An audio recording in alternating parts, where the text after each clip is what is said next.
Are you at a point in your life where you're trying to figure out what is the best path for you? You're trying to discern amongst all the noise out there. You're trying to figure out what is the best decision for me. Maybe you have a major decision or a minor decision. Maybe you're contemplating a specific job or a different career or a relationship, whatever it might be, and you are hearing a lot of talking in your ear. Maybe it's friends or family or society is encouraging you to go a specific way, and there's something within you that is doubting that. How do you actually get clarity and discernment on that? So today I'm going to talk about a few different things. I have some notes here I'm going to be referencing. I'm going to share with you a dream that I had last night. By the way, if you don't remember your dreams or you want to learn more about dreams, oh man, it is so fascinating what you can learn about yourself and process, because a lot of times your dreams are just processing subconsciously what you're working through in your waking life. Anyway, that's another topic, but I've been tracking my dreams for probably like the last month and a half or so, and I remember my dreams about 98% of the time. So anyway, I've been journaling about my dreams, and I'm going to share some details of my dream last night because it's so relevant to this topic. I'm also going to talk about how to fail fast, why that's important in pivoting, when it's necessary, and then I'm also going to share a story about a squirrel. I'm actually watching a squirrel run by right now in my backyard. But there's a very interesting story I have to share with you, and this is totally relevant to the topic about discerning your life path. And then I'm also going to share with you something that I observed this morning on my walk with my dog at a park. There's something that I recognize in another dog that is relevant to this message. So, okay, here we go. So let me talk about my dream first. So my dream was, I'm not going to give all the details, but here's one of the things. I was at a football game. It was a college game, and it was a big game. It was like one of the final playoff games, and the arena or the stadium was packed, right? There was like a dome-shaped stadium, and I was standing outside of it in another dome, kind of almost like a stadium outside of a stadium, and I was basically removed from the crowd. I didn't want anything to do with the crowd. I was like, I don't have anything against football, but I just was like, I don't want to be amongst the crowd, right? I was standing outside of the crowd, and I was waiting for the game to get over because I was going to meet with my sister. And so my sister was actually a substitute on the cheerleading team. So apparently the cheerleading team were down a couple of members, they were sick or something, and they asked me and my sister if we'd be willing to step in to sub. And I said no, because I was like, I already know the stress and anxiety that it's going to take to learn all the routines before such a big game. I'm out. I'm good. But my sister chose to. And so I was waiting for the game to end so I could meet up with my sister, right?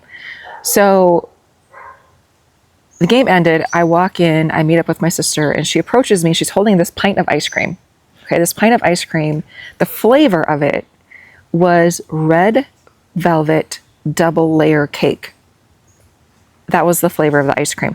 And she had just taken one bite of it, and she said, yeah, everybody's raving about this ice cream. It's like the #1 bestseller, and, you know, kind of this sought after ice cream, right? So I'm thinking, well, first of all, the first thing that I thought is, well, red velvet cake is my favorite flavor of cake, so I'm going to love this ice cream, right? So I was actually there with my cousin as well. So my sister invited us to try it. So my cousin takes a bite and I take a bite, and I was not impressed. It wasn't bad tasting, but I was just like, meh, right? But I was like, well, if everybody is raving about this ice cream, maybe I should take another bite just to, double check and just be totally fair with the flavor of this ice cream being award winning. I take another bite, and I'm just like, I don't need any more of this ice cream. I was like, it's not for me, right? There's so much symbolism in that. So hear me out. How many times have you heard someone raving about something like a business strategy or a career pathway or like a destination to vacation to, or whatever it might be? Somebody is raving about it, and you hear them out, and it might even be from someone that you actually really trust. Because here's the other thing in my dream. Of all people in my waking life, my sister is the one that I trust the most. We have very similar values. We see the world in very similar ways. There's just a lot of characteristics that we share. And so in my dream, the fact that she was the one that offered me the ice cream, I was like, well, if my sister thinks it's pretty good, or she actually didn't say she thought it was great. She was just, anyway, my point is there can be people that you really trust and admire in your life, and they're, introducing you to something that everybody's raving about. And you might be inclined to think that that's going to be the best thing for you. And you try it and you're just like, that just wasn't for me. And for some of you, you might actually even question yourself. Like, is there something wrong with me? Why don't I like it as much as everybody else likes it? Why is this not working for me like it's working for everybody else? There's something unique about you that you need to pay attention to. Okay, so anyway, so that dream had so many different elements of symbolism, and I think it's also displaying back to me in my waking life that these are some of the things that I'm questioning. I'm recognizing so many different ways of thinking that society is just accepting, and I'm scrutinizing it, and I'm stepping back, and I'm like, I don't agree with that. It's not for me, right? There's so many things that the vast majority are saying this is acceptable. I'm like, I don't think that's acceptable. That's not for me. And so I think that's an area of growth in me, that I'm recognizing discernment and exercising that discernment, that just because everybody else thinks this is the best flavor out there, it's not for me, and I don't have to partake in it, right? So ask yourself, what is the red velvet double layer cake flavor ice cream that people are trying to spoon feed you, and you're just like, it's not for me. I want to put this spoon down, and I'm going to go select the flavor that's right for me. Okay, here's another thing. When you're discerning your path, a lot of times, we can make a decision and say, okay, this is the direction I'm going to go, and I'm going to be committed to this thing that I decided I'm going to do. I'm going to give you some personal examples in my own life. But how long do you stay in that thing when you recognize that maybe it's actually not the right path? How long do you stay committed to your decision despite what your intuition is telling you? Your intuition is saying, it's time to pivot. This is not the direction that you need to continue going. Yes, it was temporarily, but now you have more information, and it's time to pivot in a new direction. And you keep your head strong, way about you to just stay committed to that decision, even though everything in your body is like, this isn't right. And part of that might be because you're afraid that if you make a different decision after you've already committed to this decision, that you're going to be a failure. I'm going to give you a personal example. For the longest time, I had wanted to get my PhD. I love to learn. I love, researching and just learning about different things. So I got accepted to a PhD program. This was years ago, and I started my program. And by the way, it was awesome. There's so many things about it that were great. However, halfway into the first semester, my gut was doing some things. My intuition was like, this isn't a bad program, but it's not the program for you, Laurie. And I wrote a paper. I remember writing a paper. The paper was writing about your philosophy of health education, because I was in a health education PhD program. When I read my words back to me, I knew in my gut, I was like, this is not my philosophy of health education, and health in general is far more holistic than this boxed in paradigm university setting. I'm like, this is not aligned with me. And I listened to that, and it took me a while, honestly. I was like wrestling with a decision about whether to continue and finish this PhD, this thing that I thought I wanted for so long, or to listen to my gut. And I was also, like some of the things that were going through my mind is like, what are my fellow students going to think of me? I'm going to just quit after first semester. I mean, I'm not a quitter, right? Then I started thinking, like, is that part of what's going to be my label or my identity as being a quitter? I'm not a quitter, right? But I'm also not someone that's going to persevere through something that's misaligned with my gut. And so I had to wrestle with that and be like, you know what? I don't care what other people think. I'm going to listen to my gut and my path. And I can say with full confidence now that had I not pursued the PhD program and then discovered that's actually not for me, I may have been left with always wondering, woulda, coulda, shoulda.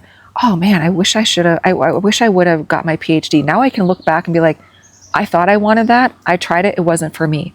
And I can say that with full confidence. So sometimes, in regards to failing fast, I think that the mindset around that is recognizing when you think something is for you and you recognize it's actually not for you, but it's actually getting you closer to the direction that is most aligned with you. That is the faster you can do that, the better. The faster you can fail, open to interpretation. That term failing is definitely open to interpretation. For me, I look at that as a success. Looking back on that, I was like, that was a successful thing that I did. And not everybody's going to look at it that way.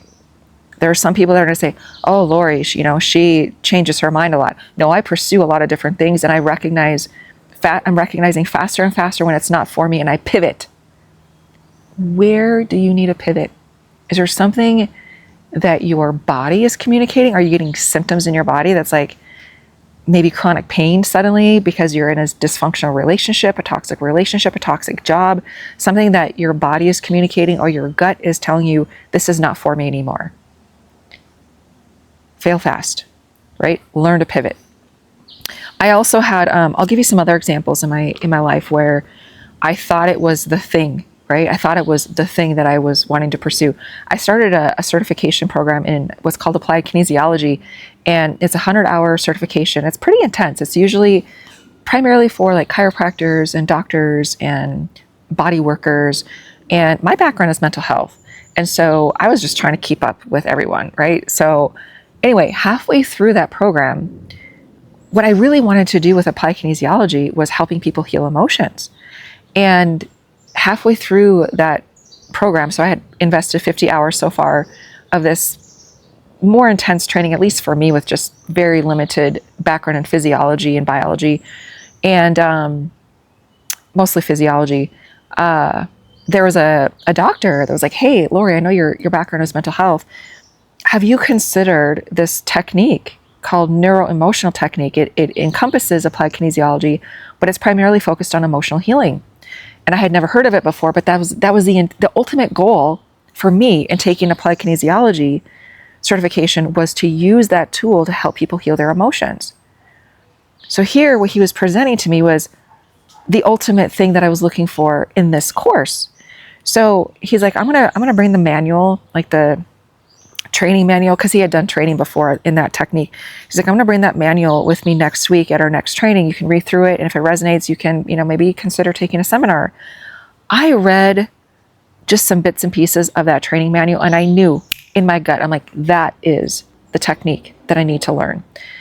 I thought it was AK, I thought it was applied kinesiology. No, it's NET, it's neuroemotional technique. I quit. I failed fast, I pivoted, and you know what? When I went to that first seminar, that first NET seminar in San Francisco, one of the trainers, she came up to me, she's like, Laurie, I can tell you are very passionate about this. I can see you really doing something with this technique. And I knew I was in the right place at the right time. But it took me going down that path to pivot, to get to the path that I was really fully aligned with. And I went all in on that technique. This was back in, I think it was 2014. And I was like, I'm going to get certified. I attended numerous different seminars across the country. And in 2015, I got certification in NET, and then I got advanced certification, and I used it in my practice for like 10 years or so. Anyway, all that to say, that's another example of following my intuition and being flexible enough to know that it doesn't always, your path is not always black and white. Sometimes you exit only to take a different exit to get on the right road, right? So if you're on a path that you thought was the right path and you're like, I have more information now, and now I'm feeling led to take this different path, don't be afraid to pivot. Listen to that.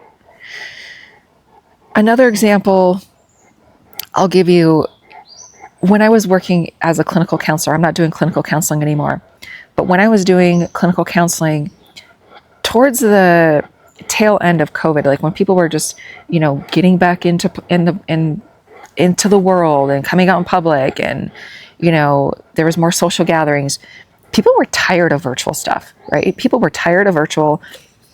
And so I started doing in-person counseling sessions. And what I was noticing is that for a lot of my clients, they were so fatigued, even in person, because there was just so much stress, right? There's so much stress around the world. And so I remember this one client would come in and he was so frazzled. He would actually schedule his counseling session on his lunch break, and he would be in such a frazzled state of being. And so one day I just listened to my intuition and I said, hey, do you want to go for just a short walk around the block before we get started, just to kind of move some of that anxious energy out of his body? We literally just walked around one block. That's it. He was so much more settled in his nervous system. And so we just did that. From there on out, we just did a 10-minute walk around the block before we settled in to do our counseling session. And what ended up happening after that, after a series of clients just tapped out and talking about not having enough time for exercise, I was like, you know what? Here's a win-win. Let's walk and talk the entire session. Let's get out in nature. That's my number one therapy, is walking out in nature. So it was a win-win for me too. And I just started doing walk and talk sessions with my clients. I did that for probably a couple years. And then what I was noticing, and again, I'm sharing this with you because I want you to think outside of the box. Don't be afraid to think outside of the box, and don't be afraid to pivot. If you're in a specific profession and you've been doing something a specific way for so long and it's always worked, but it's not working anymore, allow yourself to pivot, allow yourself to think creatively. So what ended up happening after a couple of years of that is, what I was noticing is that a lot of my clients were towards the tail end of the session, which was just under an hour, they were just getting into the depth of the thing that they were trying to process, right?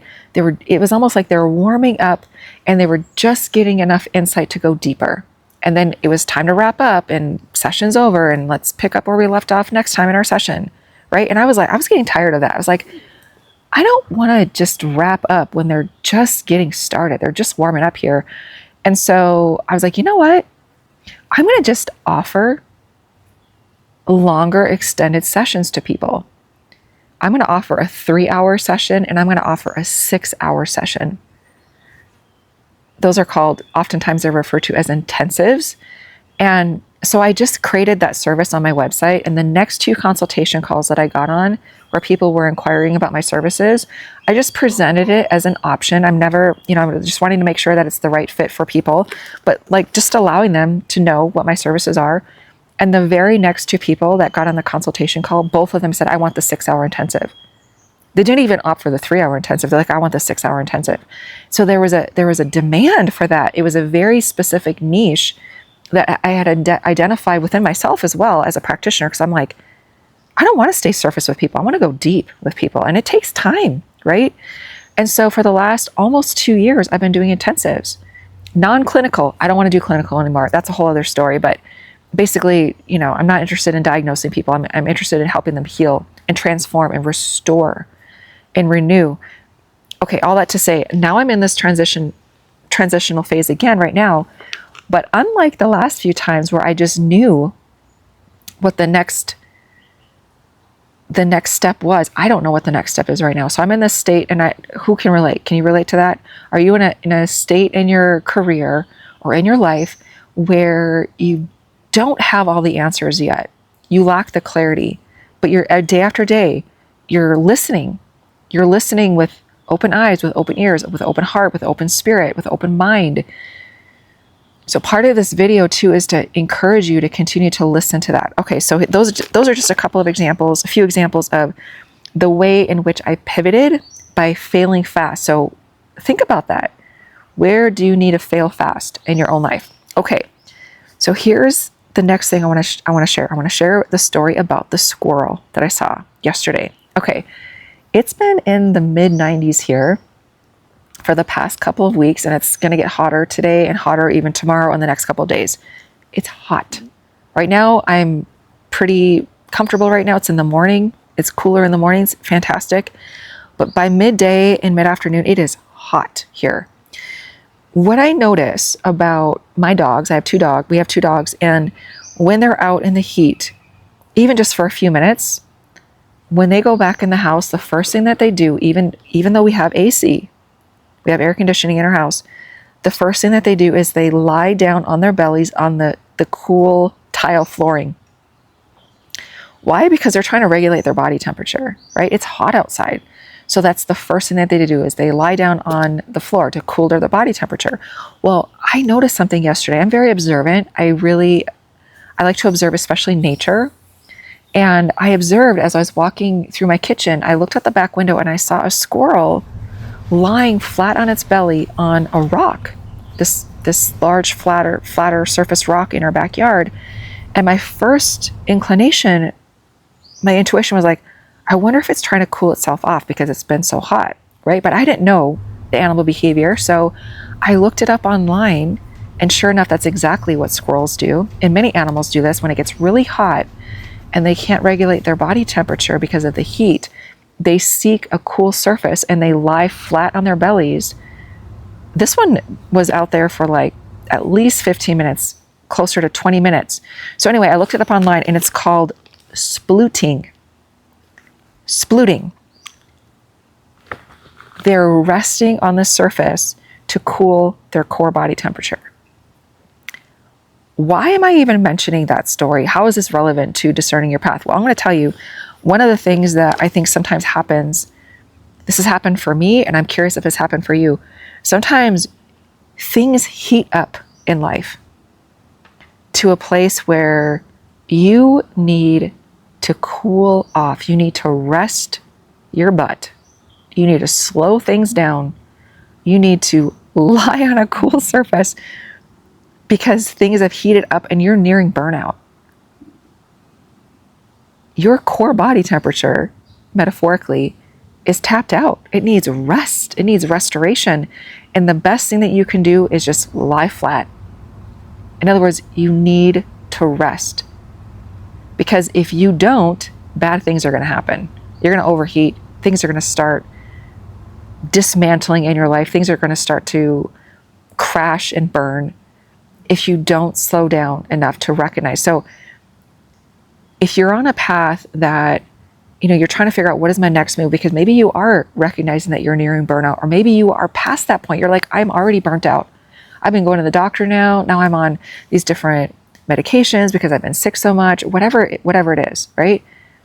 Whatever the symptoms that you're experiencing that is communicating to you that you are nearing the state of burnout or you're already burnt out. Be like the squirrel. Where do you need a sploot in your life?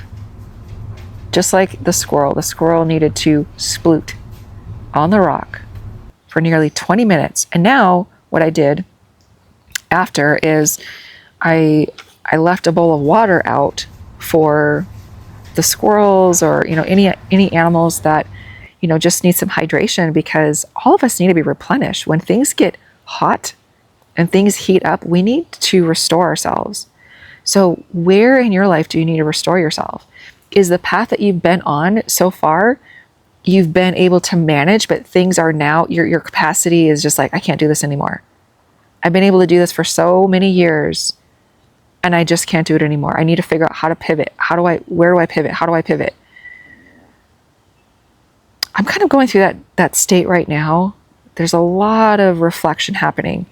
So anyway, I just wanted to share that story with you about the squirrel. And here's another observation that I made this morning when I was walking my dog out at a nearby park. We were approaching another dog that was sitting down on the grass, and its owner was bent down with a bowl of water trying to get the dog to drink the water. And she put the bowl like right in front of its face, and it was so distracted by my dog. It had its eyes fixated on my dog. It didn't want anything to do with that water. And I could hear the owner continually, drink some water, here's the water, drink some water. And the dog just wanted nothing to do with the water because it was so distracted by my dog. And so this was another observation that I made, is how often are you so distracted by something where the water is right in front of you, waiting to nourish you, waiting to replenish you, waiting to refresh you, and you're refusing it because you're so fixated on all the distractions. There's so many distractions that are taking you away from the very thing that's going to restore you, that's going to replenish you, that's going to allow you to be recharged. So anyway, takeaway question to consider, and leave your comments. Leave your comments below, because I'm really curious to hear. I know I'm not alone in this, right? So I'm really curious to hear, what are some areas that you're in your life that you're being invited to sploot? What is either inviting you or even forcing you to slow down and rest and relax? Here's another question. What red velvet double layer cake ice cream flavor have you tried in your life that everyone's raving about, only to discover it wasn't for you? Maybe it's a social media app. Everyone's like, oh, you need to be on this app, and you need to be on that app, and you need to be on this app, and you've tried all these different things, and you're like, this is not for me. It's not for me. Great that it's for you. It's not for me. Or it's a business strategy. Oh, you got to do it this way. And you're like, this is not resonating with me.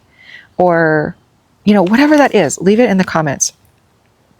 And don't be afraid to fail fast and to pivot. Recognize that some of the greatest successes are the greatest failures. In other words, it's like failing forward, right? When we go on a path and we recognize, oh, this actually wasn't for me, that's a success. So reframe that so-called failure, that you're failing forward, and that is in itself a success. I hope that's helpful. I'll talk with you in the next video.